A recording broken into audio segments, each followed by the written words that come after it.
1,391 కోట్ల రూపాయలు ప్రజల మీద భారం పెట్టేటటువంటి పరిస్థితి వాళ్ళ కూటమి ప్రభుత్వం చేస్తూ ఉంది. అయ్యా, కూటమి ప్రభుత్వాన్ని అడుగుతా ఉన్నా, మీరు అధికారంలో లేనప్పుడు చెప్పిన మాటలేంటి, అధికారంలోకి వచ్చిన తర్వాత చేసే పనులేంటో ఒకసారి మీరు ఆలోచించాలని ఈ సందర్భంగా నేను చెప్పదలుచుకున్నా. ఇప్పటికైనా మీరు వాస్తవాలు తెలుసుకొని అన్ని రాష్ట్రాల కన్నా తక్కువ ధరకి ఈ రాష్ట్రంలో పెట్రోల్ ధరలు వచ్చే విధంగా మీరు ప్రయత్నం చేయండి. పెంచిన ధరని తగ్గించేటటువంటి ప్రయత్నం చేయకపోతే ప్రజలు మిమ్మల్ని క్షమించరని మనం చేస్తున్నాం.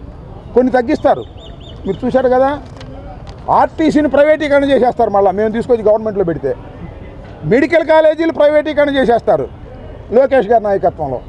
ఎందుకంటే లోకేష్ గారు క్యాష్ ఇస్తే కదా, ఇదేం పెట్రోల్ బంకులు ఎవరు క్యాష్ ఇవ్వరు కదా. లోకేష్ గారు, మీరందరూ లోకేష్ అనుకుంటున్నారు, ఆయన్ని is not Lokesh, love cash. క్యాష్ని లవ్ చేస్తాడు, అందుకని మంచి పేరు పెట్టారు. నాకు ఒకసారి చనిపోయాడు హరికృష్ణ గారు చెప్పాడు, వాళ్ళ మేనమామే, నాకు బాగా అప్పుడప్పుడు కలుస్తున్నవాడు. మా లోకేష్ చిన్నప్పుడు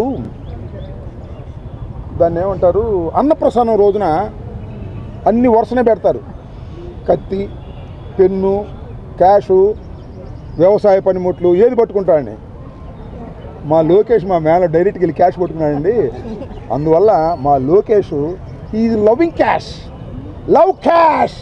క్యాష్ ఉంటే ఏ పనైనా చేస్తాడు, మంగళగిరిలో అయినా ఇంకో చోట అయినా. ఇలాంటి పెట్రోల్ ధరల మీద తగ్గించే కార్యక్రమం మాత్రం చేయడు. అప్పుడు మేము అధికారంలో ఉన్నప్పుడు చూపించాడు, అన్నిటికన్నా రాష్ట్రంలో ఎక్కువగా ఉంది ధర, మేము వస్తే తగ్గించేస్తాం అని.